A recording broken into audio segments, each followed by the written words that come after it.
The readings for Wednesday, December 7th. The epistle reading is from St. Paul's first letter to Timothy, chapter 1, verses 18 through 20, and chapter 2, verses 8 through 15. This charge I commit to you, son Timothy, according to the prophecies previously made concerning you, that by them you may wage the good warfare, having faith and a good conscience, which some, having rejected, concerning the faith have suffered shipwreck, of whom are Hymenaeus and Alexander, whom I delivered to Satan, that they may learn not to blaspheme. I desire, therefore, that the men pray everywhere, lifting up holy hands, without wrath and doubting.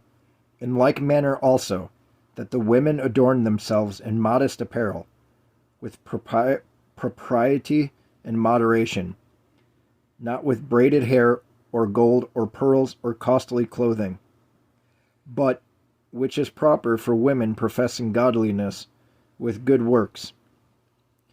Let a woman learn in silence, with all submission. And I do not permit a woman to teach or to have authority over a man, but to be in silence. For Adam was formed first, then Eve. And Adam was not deceived, but the woman being deceived fell into transgression. Nevertheless, she will be saved in childbearing if they continue in faith, love, and holiness, with self-control. All right. Got some footnotes from the Orthodox Study Bible. For chapter 1, verse 20, it says, if Paul is a recipient of God's grace, here are two who rejected this grace and stand as a warning to all. It's interesting. We'd love to be able to go back and know what they did. I'm sure there's a lot of speculation on that. If you guys have any more detail or speculation or whatever about these two, feel free to comment. Leave them in the comments. For chapter 2, verse 8, prayer must be united with quiet and godly behavior. Does this contradict praying secretly, not to be seen by men, as noted in Matthew chapter 6, verses 5 and 6? No. The warning is against spiritual showmanship, not congregational prayer. The secret room, as noted in Matthew chapter 6, verse 6, is a person's innermost being, perfectly consistent with praying everywhere. In contrast to the Jewish emphasis on one primary earthly place for prayer, like the temple in Jerusalem, Christians experience the fullness of prayer wherever they may be. And for chapter 2, verse 12, the church's greatest saint is a woman, the Virgin Mary, Mother of God. Some women, including Mary Magdalene, are called, quote, equal to the apostles, often serve as deacons, as noted in Romans chapter 16, verse 1. While sharing full equality in Christ, women are not ordained to the offices of bishop or presbyter.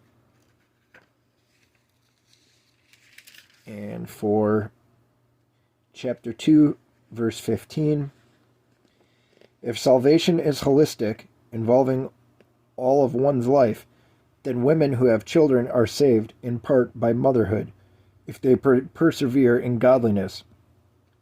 Our God-given role in life is in the place of our salvation. The Gospel reading is from the book of Luke, chapter 21, verses 5 through 8, 10 through 11, and 20 through 24. Then some spoke of the temple, how it was adorned with beautiful stones and donations. He said, "These things which you see, the days will come in which not one stone shall be left upon another that shall not be thrown down." So they asked him, saying, "Teacher, but when will these things be? And what sign will there be when these things are about to take place?" And he said, "Take heed that you not be deceived. For many will come in my name, saying, I am he, and the time has drawn near. Therefore, do not go after them." Then he said to them, "Nation will rise against nation, and kingdom against kingdom. And there will be great earthquakes in various places, and famines and pestilences. And there will be fearful sights and great signs from heaven. But when you see Jerusalem surrounded by armies, then know that its desolation is near. Then let those who are in Judea flee to the mountains. Let those who are in the midst of her depart, and let not those who are in the country enter her. For these are the days of vengeance, that all things which are written may be fulfilled. But woe to those who are pregnant, and to those who are nursing babies in those days. For there will be great distress in the land and wrath upon this people. And they will fall by the edge of the sword, and be led away captive into all nations. And Jerusalem will be trampled by Gentiles, until the times of the Gentiles are fulfilled. All right, got some footnotes from the Orthodox Study Bible.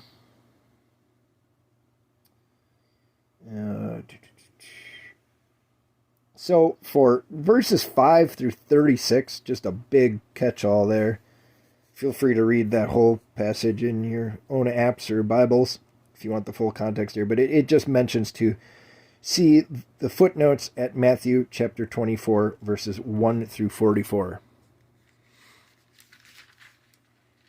So make a mental note of that.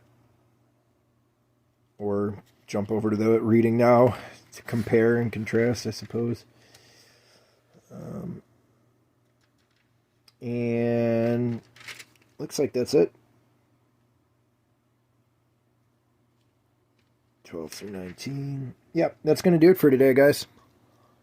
Yeah, hope you all have a wonderful hump day. Hope the Advent fast is going good for you all, and I just ask that you please pray for me, a sinner. Thank you.